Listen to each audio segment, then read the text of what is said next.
नमस्कार दोस्तों, स्वागत है आपका हमारे चैनल टेल्स बाय यशु पर।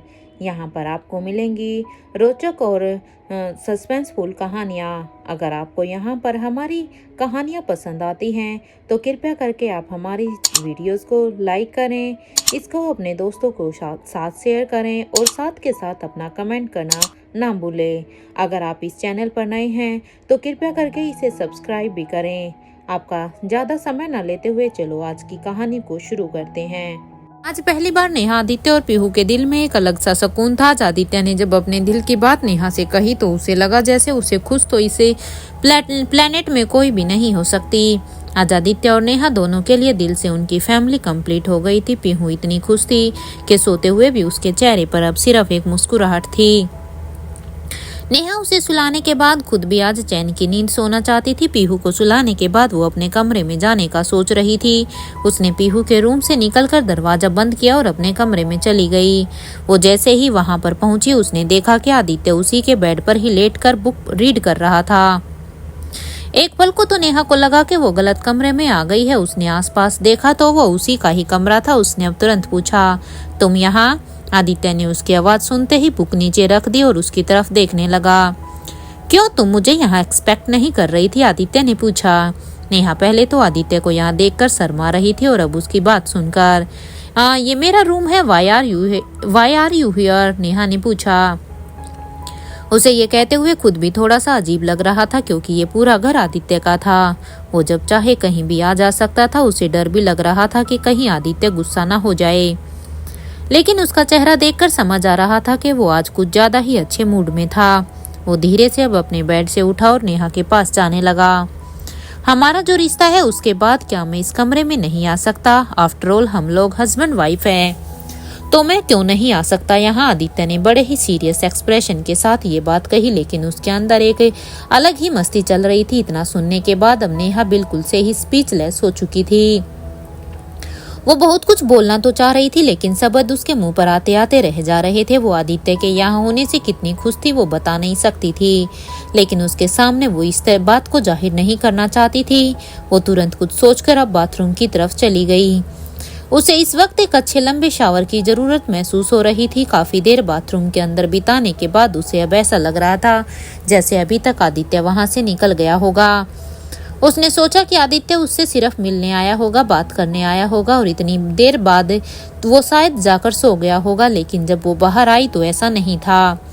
नाइट सूट पहनकर जब नेहा बाथरूम से बाहर निकली तो उसने देखा आदित्य अभी भी बेड पर ही लेटा हुआ था। गीले बालों और नाइट सूट में खड़ी होकर वो थोड़ा सा हड़बड़ा गई थी। इतने हैंडसम इंसान को अपने बेड पर देखकर उसने अब शर्माते हुए पूछा, तुम अभी भी यही हो? सोना नहीं है क्या तुम्हें? काफी लेट हो गया है, मुझे भी तो सोना है। नेहा ने जानबूझकर अब आदित्य को यहाँ से जाने के लिए हिंट किया। नेहा की हल्की सी घबराहट देखकर अब आदित्य उठकर बैठ गया था। तो अब क्या मैं अपने घर में भी रेस्ट नहीं कर सकता? उसने अब नेहा को चिढ़ाते हुए पूछा। पर ये मेरा रूम है, नेहा ने अब हक से कहा। वो उससे आगे कुछ और कहती कि उससे पहले ही आदित्य ने उठकर नेहा का हाथ पकड़ लिया और उसे भी बेड की तरफ खींच लिया। नेहा कुछ रिएक्ट करती कि उससे पहले ही वो बेड पर पहुंच चुकी थी। तुम बहुत थक चुकी हो, रेस्ट करो, ज्यादा देर तक जगे मत रहो, क्योंकि अगर तुम सोई नहीं तो मुझे भी नहीं पता क्या होगा। आदित्य ने हल्की शर्म के साथ नेहा को देखते हुए कहा।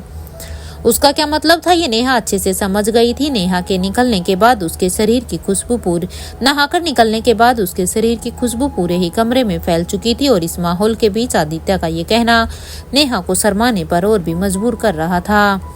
उसकी झुकी हुई नजरें देखकर अब आदित्य का चेहरा एकदम से ही खिल उठा था। इतने हक से उनके बीच में ये बातें आज पहली बार हो रही थी। बड़ी मुश्किल से नेहा ने अब अपनी तेज धड़कनों को शांत किया और चुपचाप जाकर लेट गई। वो खुद भी जानती थी कि आदित्य से इस बारे में ज्यादा बात करने के बाद वो शायद खुद को नहीं रोक पाएगी। अब उनका रिश्ता इस मकाम पर आ गया था जहाँ कोई भी कुछ भी, किसी को भी कुछ भी समझने की अब जरूरत नहीं थी। नेहा भी इतनी थक चुकी थी कि उसे लेटते ही नींद आ गई। उसे पता भी नहीं चला कि आदित्य उस सोती हुई खूबसूरती को बस एकटक देखे जा रहा था। आज पहली बार नेहा उसके सामने इतनी सुकून की नींद ले रही थी। आदित्य ने अब धीरे से खुद को नेहा के करीब किया और अब उसके माथे पर किस करते हुए खुद से मन में बोला, I will take care of you. आज इस किस में कोई उम्मीद नहीं थी, ना कोई लालसा थी। यह सिर्फ वो एहसास था जो आदित्य नेहा के लिए अब महसूस कर रहा था। वो खुद भी नेहा का हाथ पकड़कर ठीक उसकी बगल में ही सो गया। उनके बीच जो गर्माहट थी उसे बयान कर पाना दोनों के ही बस में नहीं था। नेहा के साथ को महसूस करते हुए आज आदित्य ने कई दिनों बाद एक चैन की नींद ली थी। अगले दिन जब नेहा की नींद खुली तो सबसे पहले अब उसकी नजर अपने बगल में लेटे हुए अब आदित्य पर ही पड़ी। उसे पहला ख्याल अब यही आया कि कल रात वो दोनों एक कमरे में सो गए थे। उनके बीच कुछ हुआ नहीं था, लेकिन फिर भी वो अपने आप को आदित्य की ओर भी करीब पा रही थी। आज जिस सुकून से वो आदित्य की खूबसूरती को अपनी आंखों में समेट रही थी वैसा पहले कभी नहीं हुआ था। उसे ऐसा लग रहा था जैसे आदित्य को भगवान ने हर तरह से नवाजा था। खूबसूरती, एक अच्छा इंसान, शान और शोहरत, रुतबा, सब कुछ। और आज उसकी जिंदगी का एक हिस्सा बनकर नेहा को सच में बहुत ही लकी फील हो रहा था। ये सब सोचते हुए जैसे ही उसने बिस्तर से उतरने के लिए मुड़ने की कोशिश की, पीछे से अब आदित्य के हाथ ने उसे कमर से पकड़ लिया और अपनी ओर खींच लिया। नेहा के मुंह से निकला और वो पूरी तरह से अब आदित्य के सीने से लिपट गई। उसने देखा कि आदित्य की आंखें अभी भी बंद थी, लेकिन नींद में भी वो नेहा को अपने आप से दूर नहीं जाने देना चाहता था। वो कुछ कह पाती कि उससे पहले ही उसके कानों में अब आदित्य ने अपनी अलसाई आवाज में कहा, डोंट मूव। नेहा कुछ देर तक ये सुनकर कहीं खो सी गई थी। उसे एक ही दिन में आदित्य के अंदर इतना चेंज देखकर खुशी भी हो रही थी और हैरानी भी। वो खुद भी शायद उठना नहीं चाहती थी, लेकिन फिर भी उसने बड़ी मुश्किल से कहा, मैं उठ रही हूँ, मुझे जाने दो। इतना कहकर अब वो आदित्य के ऊपर से उठना चाहती थी, लेकिन कई कोशिशों के बाद वो ज्यादा हिल नहीं पा रही थी। तुम पिछले कुछ दिनों से बहुत ज्यादा थक गई हो, इतना जल्दी उठने की क्या जरूरत है तुम्हें? Go back to sleep. मुझे किसी काम से बाहर जाना है, पर मैं जल्दी आ जाऊंगा, तुम्हें उठने की जरूरत नहीं है। अच्छे से रेस्ट करो, आदित्य ने अब भारी आवाज में कहा। नेहा का मुंह खुला का खुला रह गया। आदित्य की इतनी केयर फिर से फील करके वो बहुत ही ब्लेस्ड फील कर रही थी। न जाने कौन सा सुकून मिल रहा था उसे आदित्य की बाहों में, जो उसे फिर से नींद आ गई। आज उसे सपने में भी यही सब फील हो रहा था, जैसे वो फिर से दोबारा कभी अकेली नहीं होगी। आदित्य हर बार उसके साथ खड़ा रहेगा। एक और सुकून की नींद के बाद जब उसकी नींद खुली तो आदित्य उसके बगल से जा चुका था। आज उसे ऐसा लग रहा था जैसे अगर उसे भूख नहीं लगती तो शायद वो उठती ही नहीं। फ्रेश होने के बाद सबसे पहले वो नीचे मरियम के पास जाने का सोच रही थी। उसे ऐसा लग रहा था जैसे आज कितने दिनों बाद वो आंटी से खुलकर बातचीत कर पाएगी। वो जैसे ही अपने कमरे से बाहर निकलने वाली थी उसका फोन अचानक से बज गया। एक अननोन नंबर देखकर वो सोचने लग गई कि ये किसका कॉल हो सकता है। उसने ज्यादा न सोचते हुए जब कॉल उठाया तो दूसरी तरफ से आवाज आई, हेलो, मैं कनिका बोल रही हूँ। कनिका का नाम सुनते ही नेहा का पूरा शरीर जैसे गुस्से से अब भर चुका था। उसे विश्वास ही नहीं हो रहा था कि इतना सब कुछ होने के बाद कनिका उसे फोन करने की हिम्मत कर रही थी। तुमने क्या सोचकर मुझे कॉल किया है? अब क्या बचा है हमारे बीच में? नेहा ने गुस्से में पूछा। वो नहीं चाहती थी इतना रिएक्ट करना, लेकिन कनिका की आवाज सुनते ही वो अब अपने आप को चाहकर भी संभाल नहीं पा रही थी। मुझे पता है तुम्हें मेरी आवाज से भी नफरत है और शायद तुम्हारा फोन काटने का भी मन कर रहा होगा, लेकिन आज जो मैं कहने वाली हूँ उसके बाद तुम फोन नहीं रख पाओगी, कनिका ने बड़ी ही अकड़ में कहा। क्या बकवास कर रही हो? मुझे तुम्हारी बात सुनने में जरा भी इंटरेस्ट नहीं है, इसलिए फोन रखो और जाओ। मेरी लाइफ से ऑलरेडी तुम बहुत कुछ कर चुकी हो, नेहा ने अब चिल्लाते हुए कहा। जैसे ही वो फोन अपने कान से हटाने वाली थी उसी वक्त अब कनिका ने कहा, फोन रखने की गलती मत करना दीदी, नहीं तो शायद तुम हमेशा ही पछताती रहोगी कि शायद आज तुमने मेरी बात सुन ली होती। कनिका ने एक बार फिर से नेहा को रोकने के लिए कहा। इस बार नेहा के दिल में एक अलग सी बेचैनी हो रही थी। उसे समझ ही नहीं आ रहा था कि ऐसी कौन सी बात थी जिसे कहने के लिए वो इतना परेशान हो रही थी। आखिर उन दोनों के बीच में ऐसी कौन सी बात रह गई थी जो नेहा के लिए सुनना जरूरी था। जल्दी कहो जो भी कहना है, नेहा ने चिढ़ते हुए कहा। उसका मन तो बिल्कुल भी नहीं था, लेकिन मन मारकर उसे ये भी अब सुनना पड़ रहा था। तुम्हें तुम्हारी माँ के बारे में कुछ बताना है, कनिका ने कहा। मतलब? नेहा को कुछ अब समझ नहीं आया इस बारे में। तुम्हारी माँ? कनिका ने जैसे ही ये कहा नेहा को सच में अब अपनी माँ की याद आ गई। स्वीता नाम था उनका। स्वीता दिनेश की पहली वाइफ थी। जब नेहा 12 साल की थी उस वक्त स्वीता के देहांत के बाद दिनेश ने मंजू से दूसरी शादी कर ली थी। तब से नेहा ने मंजू की अपनी माँ मानने की कई बार कोशिश की, लेकिन मंजू ने कभी भी नेहा को अपनी बेटी नहीं माना। इस कोशिश में नेहा के जहन में अपनी माँ की यादें और भी ज्यादा गहरी हो चुकी थी। इतने सालों में एक भी पल ऐसा नहीं था जब नेहा ने स्वीता को याद ना किया हो। बीतते वक्त के साथ उसने इस याद को इतना दबा लिया था कि वो इसके बारे में न खुद से बात करती थी और न ही किसी और से। लेकिन आज कनिका ने फिर से इस बारे में बात करके अपनी नेहा को स्वीता की याद दिला दी थी। तुम्हें माँ के बारे में क्या कहना है और जानती क्या हो तुम उनके बारे में? अच्छा यही होगा कि तुम उनके बारे में बात ना करो, क्योंकि तुम्हारे मुंह से मुझे उनका नाम बिल्कुल अच्छा नहीं लगता सुनना। नेहा ने गुस्से से कहा। हाँ मुझे पता है कि तुम उनके बारे में मुझसे कुछ भी सुनना नहीं चाहती, लेकिन ये बात मेरे लिए नहीं, उनके लिए ही तुम्हें सुननी होगी। जो मैं कहने वाली हूँ वो पीहू के लिए इम्पोर्टेंट है, इसलिए अगर उसका अच्छा सोचती हो तो भी मेरी बात सुनना। कविता ने यहाँ पर अब कनिका ने कहा। नेहा और भी ज्यादा कंफ्यूज हो गई थी। एक तरफ तो कनिका स्वीता का नाम लेकर नेहा को अपनी बातें सुनाना चाहती थी, दूसरी तरफ वो पीहू की भी बात कर रही थी। क्या कहना चाहती हो साफ साफ कहो, मेरे पास ज्यादा वक्त नहीं है ये सब सुनने का, अब नेहा ने कहा। अब वो जल्दी से जल्द कनिका से बात करके ये फोन रखना चाहती थी। बड़ी मुश्किल से उसकी लाइफ पटरी पर आई थी। अब फिर से वो कोई भी अननेसेसरी स्ट्रेस नहीं चाहती थी। आपकी माँ ने आपके लिए कुछ छोड़ा है, डैड चाहते हैं कि आप वो उनसे ले ले, कनिका ने कहा।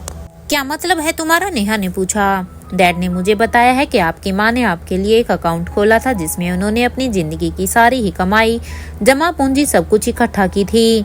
उनका सपना था कि वो अपनी इस विरासत को आपके और आपके बच्चे पर खर्च करें। वो अपना सब कुछ बस आप पर और आगे वाली जनरेशन पर लुटाना चाहती थी। डैड को भी लगता था कि उनके अकाउंट में जितना भी जो भी कुछ है उस पर सिर्फ आपका हक है, और इसलिए उन्होंने कुछ सोचा है, कनिका ने कहा। नेहा अपनी माँ स्वीता और उनके स्नेह को अच्छी तरह से जानती थी। उसे पता था कि उसकी माँ ने उसके लिए बहुत से सपने संजाए थे। उसकी पढ़ाई से लेकर शादी और उसके होने वाले बच्चे तक उसकी माँ के अपने बेटी को लेकर बहुत से सपने थे। पर ये सारी भावनाओं से भरी बातें, ये सारे ही इमोशन सब कनिका के मुंह से सुनना उसे अच्छा नहीं लग रहा था। ये सब तुम मुझे अब क्यों बता रही हो? मेरी माँ मुझसे कितना प्यार करती थी ये मुझे तुमसे जानने की बिल्कुल भी जरूरत नहीं है, समझी तुम? नेहा ने कहा। हाँ पता है, इसलिए हम चाहते हैं कि अपनी माँ का प्यार आप अपने पास रख लें। हमें लगता है कि आपकी माँ ने आपके लिए जो कुछ भी जोड़ा था वो आपको ही रखना चाहिए, कनिका ने कहा। उसके मुंह से ये समझदारी भरी बातें सुनकर नेहा को और भी ज्यादा अजीब लग रहा था। उसके लिए मुझे तुम लोगों से अग्रीमेंट करने की जरूरत नहीं है। दादी ने मुझे बताया था ये सब मेरी माँ की विरासत मेरी ही है, उसे रखने की परमिशन मुझे तुमसे लेने की जरूरत नहीं है, नेहा ने अब गुस्से में कहा। इन सब के बारे में उसे पहले से ही पता था, लेकिन उसने इस बात को कभी भी मेंशन नहीं किया, क्योंकि वो उस रकम को कभी भी खर्च नहीं करना चाहती थी। उसके लिए वो जमा पूंजी उसकी माँ की एक आखिरी निशानी थी, जो कि वो किसी भी कीमत पर खुद से अलग नहीं करना चाहती थी। पर किस्मत को तो शायद ये मंजूर ही नहीं था। कनिका अब उसकी बात सुनकर हंस पड़ी। ऐसा लग रहा था जैसे वो नेहा के इमोशंस का मजाक उड़ा रही थी। हाँ या तो आप बहुत ज्यादा सीधी हो या फिर बहुत ज्यादा भोली हो। आपको क्या लगता है दीदी, ये सब मैं आपको याद दिलाने के लिए कह रही हूँ कि माँ आपसे कितना प्यार करती थी। How can you be so stupid, Kanika ने कहा। क्या मतलब है तुम्हारा? क्या कहना चाहती हो तुम? नेहा ने पूछा। दादी ने आपको ये तो बता दिया था कि माँ ने आपके लिए अपनी आखिरी निशानी छोड़ी है, लेकिन वो शायद ये बताना भूल गई थी कि वो आखिरी निशानी आपको तभी मिल पाएगी जब डैड साइन करेंगे। कनिका ने इतना कहते ही अब अपना हुक्म का इक्का निकाल दे मारा। नेहा ये सुनकर पूरी तरह से ब्लैंक हो चुकी थी। उसे समझ ही नहीं आ रहा था कि कनिका ये क्या कह रही थी। ये सब क्या है? कौन से साइन? वो अकाउंट माँ ने मेरे लिए ही ओपन किया था, उस पर सिर्फ मेरा राइट है, नेहा ने कहा। दादी ने उसे अच्छे से समझाया था कि स्वीता की आखिरी इच्छा भी यही थी कि वो सब कुछ नेहा के पास चली जाए। उसे पिछले कई सालों में ये भरोसा था कि उसकी माँ की निशानी सेफली रखी हुई है, इसलिए उसने उसे पाने की कोशिश भी नहीं की। लेकिन ये साइन वाली बात को तो उसको जरा भी अंदाजा नहीं था। हाँ यस, आपकी माँ ने सब कुछ आपको सौंप तो दिया है, लेकिन वो तब तक आपके पास नहीं जाएगा जब तक उस पर डैड के सिग्नेचर नहीं होंगे। जब तक यह है वो नहीं चाहेंगे, वो निशानी आपकी कभी भी नहीं हो सकती। कनिका ने कहा। स्वीता ने बड़े ही विश्वास से अपने पति दिनेश को ये हक दिया था। वो उसकी आखिरी इच्छा पूरी करेगा, लेकिन आज उसी भरोसे का गलत इस्तेमाल हो रहा था। मंजू और कनिका ने दिनेश को इतना भड़का दिया था कि अब वो अपनी ही बेटी के साथ इमोशंस का बेसौदा करने पर उतर आया था। आई डोंट बिलीव दिस, ये कैसे हो सकता है, नेहा के मुंह से निकला। मुझसे क्या चाहते हो तुम लोग, उसने पूछा। वो जानती थी अच्छे से कि अगर कनिका ने ये सब कुछ कह रही है तो जरूर उसके पीछे कोई ना कोई तो मकसद ही जरूर होगा। सिर्फ 50 लाख रुपए दीदी, कनिका ने मुस्कुराते हुए नेहा से कहा। उसे जरा भी शर्म नहीं थी सविता की निशानी का सौदा करते हुए। तुम लोगों का दिमाग खराब हो गया है क्या? मेरी माँ की निशानी वापस देने की भी बोली लगा रहे हो तुम लोग? तुम लोगों के अंदर दिल है भी या नहीं? नेहा ने अब चिल्लाते हुए कहा। अपने परिवार से उसका भरोसा तो बहुत पहले ही उठ गया था, लेकिन आज तो जैसे उन लोगों ने सारी हदें ही अब पार कर दी थी। चलो कनिका और मंजू से उसे कोई उम्मीद नहीं थी, लेकिन उसके पिता दिनेश, वो भी अपनी पहली पत्नी के प्यार का इनाम मांगेंगे, ये नेहा ने कभी सपने में भी नहीं सोचा था। अरे शांत हो जाओ, मैं जानती हूँ तुम्हें लग रहा होगा कि उस छोटी सी चीज के लिए हम इतनी बड़ी रकम क्यों मांग रहे हैं, या फिर उस विरासत की तो शायद कीमत भी इतनी ज्यादा ना हो, तो तुम ये घाटे का सौदा क्यों करोगी, है ना? लेकिन तुम भी ये बात अच्छी तरह से जानती हो कि तुम्हारे लिए तुम्हारी माँ की बचाई हुई रकम नहीं, उनकी आखिरी निशानी मायने रखती है। उनके कहने मायने रखते हैं और वो अपने हाथों से तुम्हें देना चाहती थी। कनिका ने जानबूझकर अब एक ऐसी नब्ज पर हाथ रखा जहां नेहा को दर्द होना अब लाजमी था। ये तुम क्या कह रही हो? मेरे पास इतने पैसे कहाँ से आएंगे? मेरे पास नहीं है 50 लाख, नेहा ने हड़बड़ाते हुए कहा। किसी भी कीमत पर वो अपनी माँ की निशानी खुद से दूर नहीं होने देना चाहती थी, लेकिन सच तो ये था कि उसके पास इतने पैसे नहीं थे। उसने कभी भी नहीं सोचा था कि उसकी माँ के दिए हुए आशीर्वाद की उसे कीमत इतनी बड़ी देनी पड़ेगी। हाँ, ये जो तुम सबसे कह सकती हो दीदी, हमसे नहीं। हमने सुना है कि तुम एक बहुत ही रईस आदमी के साथ हो, तो इसलिए मुझे नहीं लगता कि अब तुम्हें कोई भी दिक्कत होगी। कनिका ने बड़ी ही बेशर्मी के साथ अब ये बात कही। नेहा का मन कर रहा था कि वो फोन में घुस के कनिका को 4 थप्पड़ लगाए, लेकिन उससे ज्यादा गुस्सा उसे अपने पापा पर आ रहा था। वो सोच भी नहीं पा रही थी कि उसके डैड दिनेश इस बात पर अग्री कैसे हो गए। पहले तो वो उसकी माँ स्वीता की बहुत ही रिस्पेक्ट करते थे, अब किसी के भी भड़काने या कहने से वो इतना कैसे बदल गए थे। यूं कुछ तो शर्म करो तुम लोग, नेहा के मुंह से निकला। वो भी कर लेंगे, पर पहले आप 50 लाख रुपए का इंतजाम कर लो। डैड ने कहा है कि वो ज्यादा वेट नहीं कर पाएंगे। कनिका ने इतना कहने कर अब अपना फोन रख दिया। नेहा कुछ कहना तो चाहती थी, लेकिन तब तक फोन कट चुका था। ये क्या कह रहे हैं ये लोग? मेरी माँ ने जो मेरे लिए रखा है उसके लिए मुझे पैसे देने पड़ेंगे, ये कैसे हो सकता है? ये पॉसिबल नहीं है। 50 लाख, और अगर मैंने ये नहीं किया तो मैं अपनी माँ का आशीर्वाद गवा दूंगी। ये कैसी प्रॉब्लम है? अब डैड ने इस बारे में कभी दीदी से कुछ नहीं कहा, कभी दादी से कुछ नहीं कहा, तभी दादी ने मुझसे नहीं कहा। नेहा के दिमाग में ऐसे तमाम ख्याल अब चल रहे थे। उसे अब हमेशा लगता था कि सविता का एक हिस्सा उसकी निशानी के रूप में उसके अकाउंट में सेफ है, पर वो नहीं जानती थी कि उस निशानी को भी उसके डैड अब अपने कब्जे में कर लेंगे। कुछ देर तक तो वो पूरी तरह से अब ब्लैंक हो चुकी थी। उसने बड़ी ही मुश्किल से खुद को संभाला और नीचे जाने का सोचा। वो जानती थी कि मरियम और पीहू उसका इंतजार कर रहे थे। उसने अब अपने अंदर चल रही इस भूचाल को थोड़ा सा शांत करने की कोशिश की, लेकिन उसके चेहरे से उसकी टेंशन साफ साफ दिखाई दे रही थी। जैसे कि नेहा नीचे आई, पीहू और मरियम उसे देखते ही समझ गए थे कि अब कुछ तो हुआ है। बढ़िया उठ गए, पीहू ने नेहा से पूछा। कम हैव लंच, बैठो हमारे पास, मरियम ने उसे बैठने का इशारा करते हुए कहा। नेहा उन दोनों को देखकर अपने आप को नॉर्मल रखने की कोशिश कर रही थी, लेकिन ना चाहते हुए भी उसका स्ट्रेस अब झलक ही रहा था। नेहा ने खुद को संभालते हुए पीहू के सिर पर हाथ फेरना शुरू किया, लेकिन उसके मन में अभी भी एक भारीपन चल ही रहा था। मरियम समझ रही थी कि नेहा ठीक तो नहीं है, इसलिए उसने पूछ ही लिया, नेहा व्हाट हैपेंड? नींद ठीक से पूरी नहीं हुई क्या? नेहा ने तुरंत अब अपने मन की बात छुपाते हुए कहा, नहीं, मैं तो बहुत ही अच्छे तरीके से सोई हूँ, ऐसी तो कोई भी बात नहीं है। हाँ, ज्यादा मत सोचो, बहुत दिनों बाद घर आई हो ना, इसलिए शायद थोड़ा सा अजीब लग रहा होगा, but take care of yourself, Mariam ने बड़े ही प्यार से कहा। इतनी देर में पीहू ने भी नेहा के चेहरे की उदासी पढ़ ली थी। बड़ी कुछ बात है क्या? कुछ हुआ है क्या? पीहू ने पूछा। वो एकटक अपनी माँ के बोलने का ही इंतजार कर रही थी। मैं ठीक हूँ पीहू, डोंट वरी, नेहा ने कहा। और हाँ, अभी पिछले कुछ दिनों से बहुत नुकसान हो गया है आपकी पढ़ाई का, इसलिए आज दिन में बैठकर आपको सारे ही रिवीजन्स करने हैं। आपको फिर से स्कूल जाने की तैयारी करनी है, ठीक है? उसने पीहू को अब समझाते हुए कहा। दोबारा स्कूल जाने की बात सुनकर अब पीहू का चेहरा फिर से खिल उठा। मैं वापस स्कूल जाऊंगी बड़ी, पीहू ने एक्साइटेड होकर पूछा। यस, जाना ही है, नेहा ने कहा। ये आप बेस्ट हो, लव यू। पीहू ने अब चिल्लाते हुए कहा। नेहा की बातें मानते हुए पीहू ने खुद को पढ़ाने के लिए मरियम को पकड़ लिया था। दोनों की डील हो चुकी थी कि कितनी देर उन्हें खेलना है और कितनी देर पढ़ना है। यहाँ नेहा अकेले अपने कमरे में बैठी हुई थी। रह रहकर उसे अब कनिका के फोन कॉल की याद आ रही थी।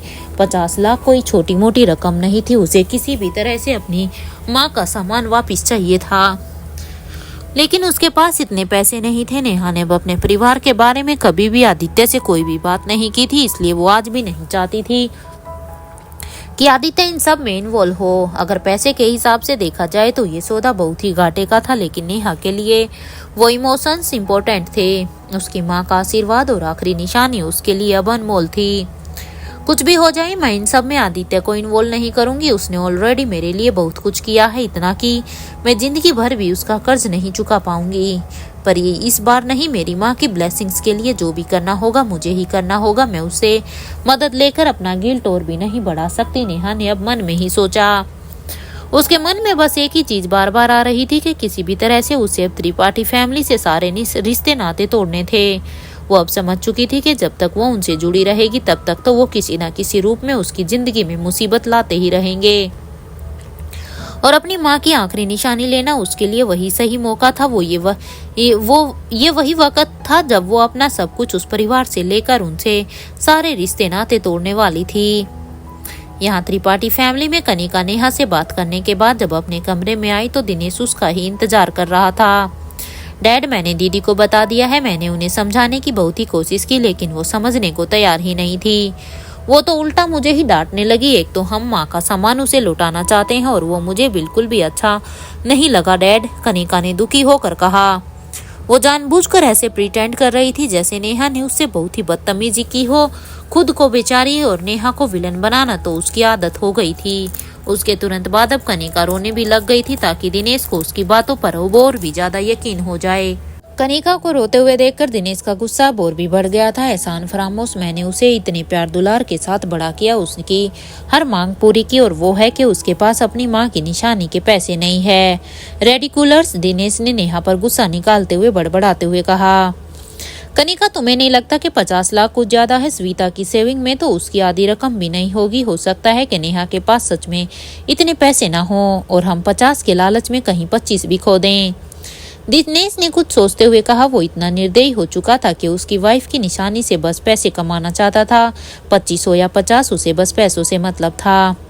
ये सुनकर कनिका थोड़ा सा हिचकिचाई। वो नहीं चाहती थी कि जहां उसे 50 लाख मिल सकते हैं वो कम से कम वो के बारे में सोचे। उसने अब तुरंत दिनेश को भड़काते हुए कहा। डैड, आपको याद नहीं है कि कैसे दीदी को फन क्लब से किसी ने भारी रकम देकर आजाद करा लिया था। जब कोई उसे छुड़वाने के लिए इतनी बड़ी रकम दे सकता है तो आई एम श्योर कोई तो है जो दीदी की हेल्प जरूर करेगा। ये बात सुनते ही तो दिनेश को भी अब वो वक्त याद आ गया। उसे लगा कि कनिका ठीक ही कह रही है। नेहा खुद से नहीं लेकिन उस आदमी से मदद लेकर पैसों का इंतजाम जरूर कर ही लेगी। हाँ ठीक है, तो अब ये मैटर मैं तुम पर छोड़ता हूँ, अपनी तरफ से डील करो नेहा से। इतना कहकर दिनेश जाने लगा कि तभी अचानक उसने एक और लाइन कह दी। और हाँ कनिका, है तो वो तुम्हारी बहन ही, अगर उससे ना हो पाए तो थोड़ा कम में भी सेटल कर सकते हैं। ज्यादा फोर्स करने की उसे जरूरत नहीं है। अपने डैड की ये बात सुनकर कनिका के सामने हर सिर हिलाने के अलावा अब और कोई रास्ता नहीं था। उसने अपना गुस्सा छुपाने के लिए अपना सिर नीचे झुका लिया। दिनेश तो वहां से चला गया, लेकिन उसकी बातें अभी भी कनिका के दिमाग में चल रह गई थी। उसे समझ नहीं आया कि इतना सब कुछ होने के बाद भी दिनेश नेहा के बारे में ये सब कैसे सोच रहा था। क्यों अभी भी हम उसी के बारे में ही क्यों सोचे? और डैड ऐसा बोल भी कैसे सकते हैं? मैं नहीं जानती, कहीं से वो इंतजाम करे, किसी से मांगे, खुद जुगाड़ करे, भीख मांगे। आई डोंट केयर, मुझे पूरे पैसे चाहिए। मैं भी तो देखूं कि कितना दम बचा है उसमें। तुमने संजय को मुझसे छीनने की कोशिश की थी ना, अब देखो मैं तुमसे क्या क्या छीनती हूँ। कनिका ने अब गुस्से से मन में सोचा। शाम को आदित्य थोड़ा सा जल्दी घर आ गया था। आज वो नेहा के साथ अपना ये रियूनियन सेलिब्रेट करना चाहता था, इसलिए उसने 2 इम्पोर्टेड वाइन की बोतल्स ली हुई थी। वो आज खुल के नेहा और अपने बीच इस नए एहसास को जीना चाहता था। जैसे ही वो मेंशंस के अंदर आया उसकी आंखें सिर्फ नेहा को ही ढूंढ रही थी। उसे नेहा तो कहीं नजर नहीं आई, लेकिन पीहू की आवाज जरूर सुनाई दे रही थी। डैड यू आर बैक कहते हुए पीहू ने पीछे से आदित्य को पकड़ लिया। आदित्य ने जल्दी से बोतल्स को टेबल पर रखा और पीहू को गोदी में उठाते हुए कहा, माई एंजल क्या किया आपने दिन भर? मुझे आपको कुछ बताना है, पीहू ने सैड फेसेस बनाते हुए कहा। आदित्य को समझ नहीं आया कि पीहू की आंखों में एक उदासी देखकर उसे थोड़ी सी टेंशन हो गई थी। कहूँ ना क्या बात है? आदित्य ने कंसर्न होकर पूछा। डैड आप बड़ी से जाकर मिलो, वो ठीक नहीं लग रही है। ऐसा लग रहा है जैसे वो कुछ तो सोच रही है पर कह नहीं रही है। मैंने और मरियम दादी ने भी बहुत बार पूछा लेकिन बड़ी कुछ भी कहती ही नहीं। वो कह रही थी कि वो ठीक है लेकिन वो बिल्कुल भी ठीक नहीं लग रही है। पीहू ने अब बचकाने अंदाज में अपने सारे ऑब्जर्वेशंस बता दिए। वो नेहा के एक एक इमोशंस को बहुत अच्छे से समझ गई थी। आदित्य भी जानता था कि अगर पीहू कह रही है तो जरूर कोई ऐसी बात होगी। रियली पर कैसे आदित्य के मुंह से निकला? आज सुबह तक तो वो सब ठीक था। नेहा चैन से सो रही थी, थकान उतार रही थी वो। फिर शाम तक ऐसा क्या हुआ कि वो फिर से परेशान हो गई? उसने सिर हिलाते हुए बड़े ही ध्यान से पीहू की बातें सुनी और कहा, कोई बात नहीं, मैं भी जाकर देखता हूँ आपकी बड़ी को क्या हुआ है। यू डोंट वरी, वो बिल्कुल ठीक हो जाएगी। आदित्य के इस भरोसे पर पीहू को बहुत ही विश्वास था। वो जानती थी कि अगर डैड से कह दिया तो प्रॉब्लम सॉल्व होनी ही होनी है। ठीक है, आप बड़ी को मैं आप पर छोड़ती हूँ, आपकी रिस्पॉन्सिबिलिटी है उन्हें ठीक करना, पीहू ने अब मुस्कुराते हुए कहा। आदित्य ने भी उसे माथे पर किस करते हुए एश्योरेंस दिया और उसे गोदी से उतारकर ऊपर देखने लगा। पीहू की बात सुनकर उसे भी अब नेहा की टेंशन हो गई थी। बड़ी मुश्किल से तो वो सब कुछ ठीक होने लगा था। वो नहीं चाहता था कि किसी भी तरह की बात फिर से नेहा या उसके रिश्ते से को विचलित करे। ऊपर पहुंचते ही जब वो नेहा के कमरे के बाहर पहुंचा तो उसने देखा कि दरवाजा खुला हुआ था। आदित्य सीधे ही रूम के अंदर की तरफ चलने लगा। उसने देखा कि नेहा सोफे पर बैठकर खिड़की के बाहर एकटक देख रही थी। ना तो उसकी पलकें झपक रही थी और ना ही वो हिल रही थी।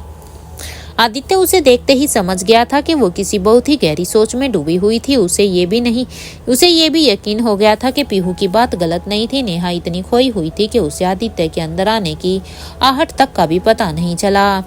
आदित्य ने अब धीरे से उसके पास आकर उसके कंधे पर हाथ रखकर पूछा, क्या हुआ, कहाँ खोई हुई हो? आदित्य की आवाज से अचानक से नेहा चौंक गई। उसने नहीं सोचा था कि आदित्य एकदम से उसके बगल में आ जाएगा। वो अब आदित्य को देखे जा रही थी और उतनी ही देर में अब वो उसके बगल में आकर बैठ गया। कहो क्या बात है? आदित्य ने एक बार फिर से सीधे पूछा। नेहा उसे कुछ जवाब दे पाती कि उससे पहले ही आदित्य ने उसके चिन को पकड़ा और धीरे से उसके होठों को किस कर लिया। ये किस इस भरोसे का हिंट था कि नेहा खुल के अपनी बात आदित्य से कह सकती थी। नेहा उससे कुछ कह पाती कि उससे पहले ही कुछ सेकंड के लिए आदित्य ने उसकी सारी ही परेशानियों को होल्ड पर रख दिया था। नेहा की आंखें आदित्य को ही देखे जा रही थी। उसे समझ नहीं आ रहा था कि कोई इंसान इतना जेंटल कैसे हो सकता है। बताओ, देखो ये तो समझ आ गया है कि तुम कुछ सोच रही हो और अब मैंने सक्सेसफुली तुम्हारा ध्यान भी भटका दिया है। So can you please tell me now? Aditya ने मुस्कुराते हुए नेहा को हंसाने के लिए कहा। उसकी बात सुनकर अब भले ही नेहा हंस नहीं पा रही थी लेकिन उसके दिल में अभी भी एक हल्कापन जरूर महसूस हो रहा था। उसकी बातों में एक बार उसे याद दिला दिया था कि वो किसी गहरी सोच में डूबी थी। उस अपनी माँ को जब वो याद कर रही थी तब उसे कनिका का घटिया डिमांड याद आ रही थी। पर इस बार उसने सोच लिया था कि वो आदित्य को इसमें इन्वॉल्व बिल्कुल भी नहीं करेगी। मैं ठीक हूँ, तुम किस बारे में बात कर रहे हो? नेहा ने साफ झूठ बोलने की कोशिश में कहा। आदित्य उसका झूठ एक बार में पकड़ चुका था। उसने अब धीरे से नेहा का हाथ अपने हाथों में फंसाया और कहा, मैं फिर से कुछ पूछ रहा हूँ। तुम जानती हो तुम्हें मुझसे छुपाने की कोई भी जरूरत नहीं है। तुम मुझे सब कुछ बता सकती हो। आई रिक्वेस्ट है सब कुछ। आदित्य की बातें और उसकी आंखों में जो भरोसा था उसे देखकर तो नेहा पूरी तरह से ही पिघल गई थी। उसका दिल कर रहा था जैसे वो आदित्य से लिपट कर एक ही बार में खुद को पूरी तरह से हल्का कर दे, लेकिन वो उस पर अब कोई बोझ बढ़ाना नहीं चाहती थी। अरे मैं ठीक हूँ, नेहा ने तुरंत अब अपना हाथ पीछे खींचते हुए कहा। वो लाख कोशिशों के बाद भी झूठ बोलते वक्त आदित्य से नजरें नहीं मिला पा रही थी। मुझसे झूठ मत बोलो, आदित्य ने कहा। वो नेहा का नजरें इधर उधर करके बात करने का मतलब एकदम अच्छे से जानता था। नेहा ने आदित्य के सवालों से परेशान होकर अब अपनी आंखें ही बंद कर ली। वो अच्छे से जानती थी कि आदित्य से अपने दिल की बात छुपाना कोई आसान बात नहीं है। उसने थक हार कर कहा, क्या मैं थोड़ी देर के लिए अपनी प्रॉब्लम्स को अकेले डील कर सकती हूँ? ट्रस्ट मी, मैं हैंडल कर लूंगी। उसकी ये बात सुनकर आदित्य ने नेहा का हाथ जो पकड़ा था उसे छोड़ दिया। वो नेहा पर किसी भी तरह का प्रेशर नहीं बनाना चाहता था। उसकी इस बात ने ये हिंट तो कर दिया था कि नेहा ठीक नहीं थी, लेकिन उसने अब ये भी कह दिया था कि अभी वो इस मामले से अकेले ही जूझना चाहती थी। आदित्य उससे उसका स्पेस नहीं छीनना चाहता था, इसलिए वो शांत रहा। नेहा को उसकी चुप्पी देखकर लगने लगा जैसे वो कुछ ज्यादा ही बोल गई। ये क्या कह दिया नेहा? अब तो एक तो वो तेरी मदद करने आया था और ऊपर से तूने ये सब। नेहा ने अब मन ही मन खुद को डांट लगाई। अच्छा ठीक है, मैं अपना मूड ठीक करने की कोशिश करूंगी। मैं ये उतरा हुआ चेहरा भी ठीक करूंगी, ओके? नेहा ने आदित्य का हाथ पकड़ते हुए कहा। उसे पता था कि उसे उदास देखकर पीहू और आदित्य दोनों ही परेशान हो जाते थे, इसलिए वो खुद की हालत को अब ठीक करना चाहती थी। आदित्य भी अब उसकी बात पर मुस्कुराते हुए कहता है, मैंने पीहू से सुना है कि तुमने आज खाना ठीक से नहीं खाया, इसलिए आज मैं तुम्हें बाहर लेकर चलूंगा। आदित्य को भी अब नेहा की कोशिशें दिखाई दे रही थी, इसलिए अब उसने भी उसका साथ देना चाहता था। पर कहाँ जाएंगे हम? नेहा ने पूछा। उसने नहीं सोचा था कि आदित्य इतनी जल्दी डेट के लिए पूछ लेगा। उसे तो जहाँ तक याद था आज खास दिन भी नहीं था, तो फिर किस बात पर ये डेट? वही आदित्य उसे भूखा रहकर परेशान होते हुए देख नहीं सकता था। इतने दिनों से वो अच्छे से समझ गया था कि नेहा परेशान होते ही सबसे पहले खाना खाना कम कर देती है, अपने पर ध्यान नहीं देती है। इसलिए जब तक उसकी प्रॉब्लम्स नहीं सोल्व हो जाती, आदित्य उसका ध्यान खुद रखना चाहता था। आदित्य के ऊपर जाते ही नेहा रेडी हो गई और कुछ ही देर के बाद अब दोनों नीचे आ गए। जैसे ही दोनों गाड़ी में बैठे, आदित्य ने देखा कि नेहा सीट बेल्ट बांधना भूल गई थी। वो ठीक रहने की बहुत ही कोशिश कर रही थी, लेकिन कभी कभी उसके ख्याल उस पर इतने हावी हो जा रहे थे कि उसे खुद भी पता नहीं चल रहा था। धीरे धीरे आदित्य नेहा की तरफ झुकने लगा। नेहा को समझ ही नहीं आ रहा था कि अब क्या हो रहा है। एक पल के लिए वो डरी कि कहीं उससे कोई गलती तो नहीं हो गई। What's wrong? नेहा ने पूछा, लेकिन आदित्य उसकी आंखों में देखते हुए उसकी तरफ आ रहा था। जब वो नेहा के चेहरे के बिल्कुल करीब था, नेहा की धड़कनें अभी बहुत ही तेज हो चुकी थी। उसकी सांसों की गर्माहट आदित्य तक पूरी तरह से पहुंच रही थी। नेहा ने अब शर्म के मारे अपनी आंखें ही बंद कर ली। कुछ देर तक तो वो यूं ही बैठी रही कि तभी उसे टक की आवाज सुनाई दी। उसने आंख खोलकर देखा तो आदित्य उसकी सीट बेल्ट बांध रहा था। एक पल के लिए तो उसे खुद पर हंसी आ गई। ओफो, क्या सोचने लग गई थी नेहा? तुम्हें क्या लगा वो क्यों आ रहा था पास? हे भगवान, आजकल तेरा दिमाग कुछ ज्यादा ही चलने लगा है। ये सब सोचते हुए नेहा के चेहरे पर ना चाहते हुए भी एक हंसी आ गई। वो अपनी एम्बेरसमेंट छुपाने के लिए खिड़की से बाहर देख रही थी, लेकिन आदित्य को सब कुछ समझ आ गया था। उसने ऐसी हरकत की ही जानबूझकर थी। उसने अब धीरे से अपने हाथों से नेहा के बालों को उसके कानों के पीछे फंसाया और कहा, बाहर देखकर क्या सोच रही हो? तुम्हें क्या लगा था? हाँ? उस मजाक के अंदाज में आदित्य की जो मस्ती छुपी थी उसे सुनकर नेहा को और भी ज्यादा ही शर्म आ रही थी। क्या आदित्य अपने अंदाज में पता लगा पाएगा नेहा के दिल की बात? क्या नेहा लेगी आदित्य की मदद? क्या सविता की आखिरी निशानी पहुंच जाएगी उसकी बेटी नेहा तक?